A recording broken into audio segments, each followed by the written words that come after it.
अस्सलाम वालेकुम, मैं रुखसाना अल्मास अक्सर फलान के पैनल से। साथियों, मेरे साथ जुड़े रहें। हमारा सिलसिला है मेरी कहानी मेरी ज़ुबानी। तो साथियों, हम लोग यहाँ तक पहुँचे थे कि लड़की की पैदाइश हो गई है, और लेकिन सबकी नफ़रतों में इज़ाफ़ा हो गया। जैसे कोई बहुत बड़ा मैंने जुर्म कर दिया, और वो बंदा जो एक सूबे से दूसरे सूबे लेकर आया है, उसकी इतनी औकात नहीं है। उसके साथ क्यों इतना बदतरीन सलूक, इतने उसे क्यों उसकी इज़्ज़त नहीं? वो तो घर का बड़ा बेटा है, बड़ा बेटा है। तो बहरहाल साथियों, अब क्या हुआ कि खुदा की कुदरत कि ये बच्चा जो है सेहतमंद तरीन होता जा रहा है।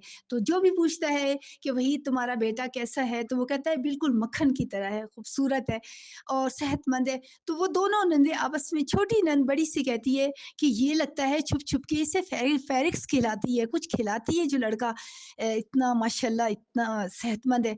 तो वो बड़ी वाली ने कहा तुम्हारा दिमाग ख़राब है, इतने से बच्चे को ये कैसे खा सकता है इतना सा बच्चा? तो बहरहाल अल्लाह अल्लाह की देन देन है साथियों। लेकिन इस दौरान जो मैं लड़की है, यानी मैं जो वो कमज़ोर होती चली जा रही थी, रवैयों में शिद्दत आ रही थी, और बच्चों का भी कोई ख़्याल नहीं, और माँ का भी कोई ख़्याल नहीं, कामों में इज़ाफ़ा हो रहा था। सब अपनी-अपनी जगह दाँत तेज़ करके बैठे थे। साथियों, मैं बताती चलूँ कि इस दौरान जो 2 छोटे भाई हैं, उनकी भी मंगनी हो जाती है, ठीक है? वो दोनों बहनें हैं, और वो दोनों बहनें, एक का नाम है राजा और एक का नाम है यास्मीन। यास्मीन बड़ी बहन है जो कुरान शरीफ की हाफ़िज़ा है, और राजा छोटी बहन है, ठीक है? साथियों, ये करक की हैं, एक ही मोहल्ले के हैं।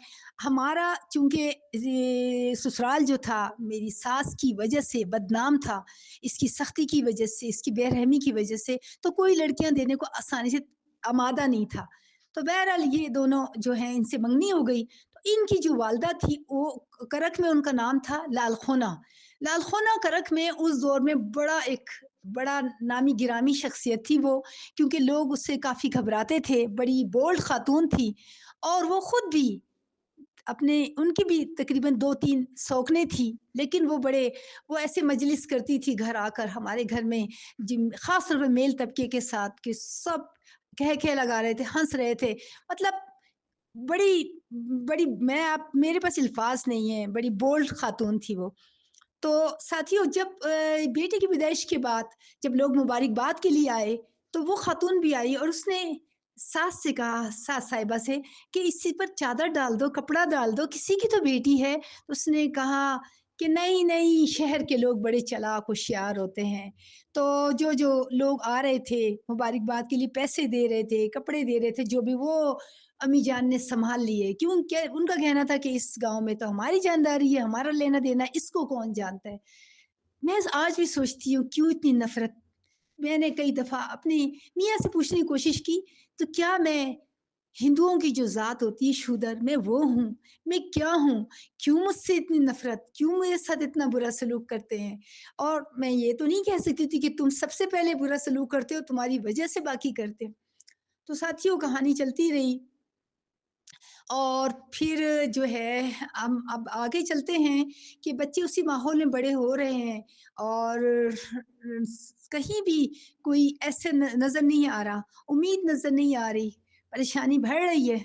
अब साथियों, जल्दी-जल्दी ये दोनों बच्चे हो गए 2, और लड़की जो है माँ वो खुद भी कमज़ोर है।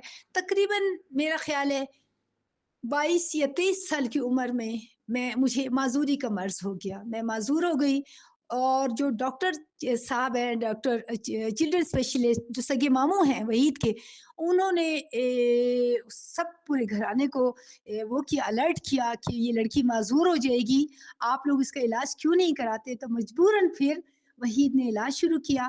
तो ये बीमारी शुरू हुई टखनों से, टखनों के बाद घुटनों, और घुटनों के बाद जहाँ-जहाँ जिस्म के जोड़, यहाँ तक के काँधों के जोड़ तक बीमारी आ गई, और फिर मैं माज़ूर हो गई, और इस बीमारी का नाम उन्होंने दिया रोमेटॉइड आर्थराइटिस, ठीक है?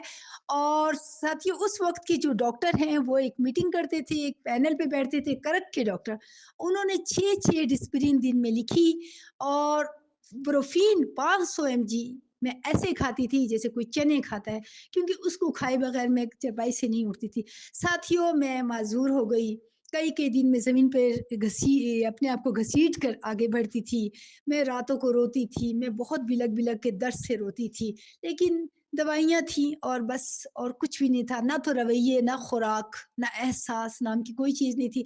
इसी दौरान जब मैं कोयटा चली जाती, तो मैं इतना खुश होती, जैसे ही बस कोयटा की हदूद में दाखिल होती, आँसुओं की झड़ी जो बन जाती और मुझे लगता मेरी रूह अपनी जगह पर आ गई और मैं बहुत और मैं मुझे लगता मेरी रूह अपनी जगह पर आ गई है।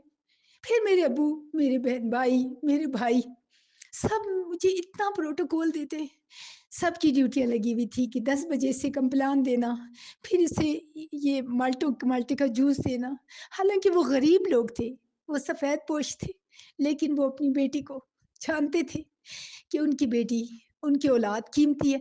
साथियों, फिर मेरे वालिद पूछते थे वहीद से कि क्या वजह है कि ये लड़की वहाँ माज़ूर हो जाती है, यहाँ आके ठीक हो जाती है।